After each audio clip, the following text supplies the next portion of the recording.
Yes, absolutely. When we won the government in December of 2012, I was given the task of the responsibility for the Ministry of Health and Seniors. It is a known fact that Mrs. Jackson has been probably the fiercest advocate and had perhaps the most robust and informative knowledge of the situation respecting seniors. It seemed to me to make no sense to go back and to try to start from square one, to try to reinvent the wheel in terms of understanding the underlying concerns that we were faced in helping to deal with the issues and concerns of seniors.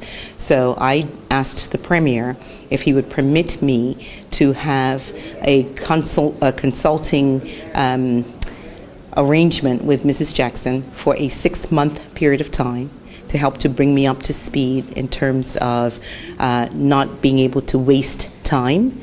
And he approved that. So I've had her on board with me. She had specific responsibilities during that period of time. I believe that it's important to say that in the 14 years that I've been in Parliament, I have shadowed every ministry with the exception of health, and therefore some of the major players in that area, in that arena, were not known to me. It didn't make sense of me trying to figure it out within short order. I was required to to name a hospitals board. I was required to name the health council. I was required to have interaction and understand the goings on at Leafroy House and to see what was going wrong in that area. I had to go into the hospitals. I had to go into MWI. I had to be able to understand the situation respecting the Orange Valley clients that had been left languishing, which was supposed to be for an 18-month period of time. They were left down at MWI, and they were left there for the last almost 10 years that they've still been there. It made no sense for me to try to go through all of those issues and to try to understand what was, all of the outstanding issues that needed to be dealt with without having the assistance. In order to be able to hit the ground running and to do things effectively and efficiently, it made sense to ask somebody who already had that information. So I did ask her to be on board with me for a period of 6 months. She agreed to do so. That period of time will expire at the end of June, and that's pretty much all there is. I actually she's worked alongside of me. She's given me invaluable support. I have placed her on the hospital's board. She's also a member of the Health Council. So she will continue to do the work where her area of expertise lies, and she'll be able to continue to give input to those various boards on which she sits. But she has been an absolutely invaluable asset to me in coming to the understanding of what was required and what I needed to know to be able to formulate plans and programs in a very short period of time. Not least of which was the situation respecting future care, not least of which was the unfair practice when it came to Leafroy House, where clients at Leafroy House did not have the benefit of financial assistance, whereas the clients of Sylvia Richardson were allowed monthly allowances through financial assistance. So there were many issues, and what I was concerned about doing is to determine how I could best address the needs of our seniors from the perspective of knowledge without making our seniors wait any longer than they absolutely had to find resolutions to the problems that they have. End of June is all of 6 weeks away. 6 weeks, yes, and she'll be finished by then. I'm not looking to extend it.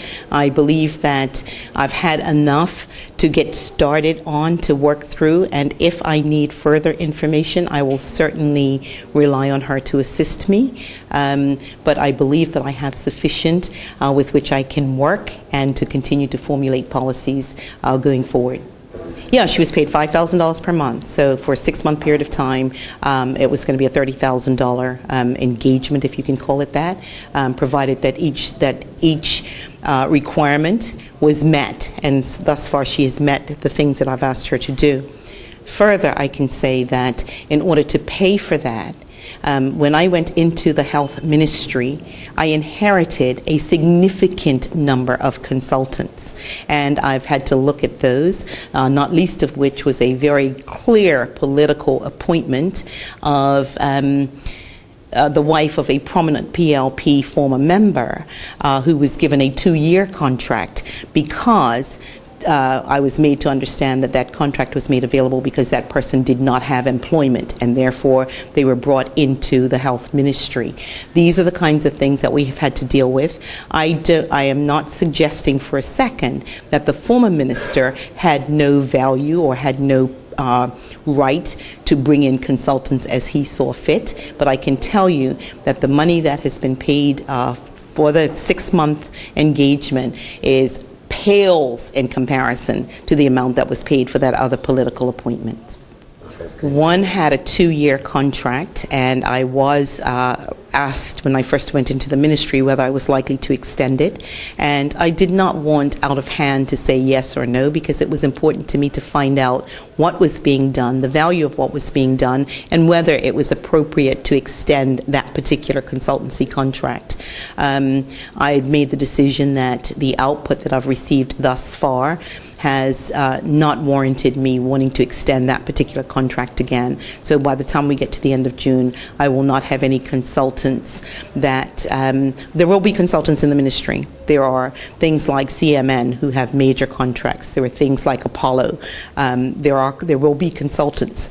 The civil service structure in terms of personnel in the hospital insurance department that's run by Colin Anderson has so many unfilled positions. There's like a nucleus of people. They have an appropriation of 15 people, but there's only like 5 or 6 where they've actually been filled, and they've been filling all of those other positions with consultants.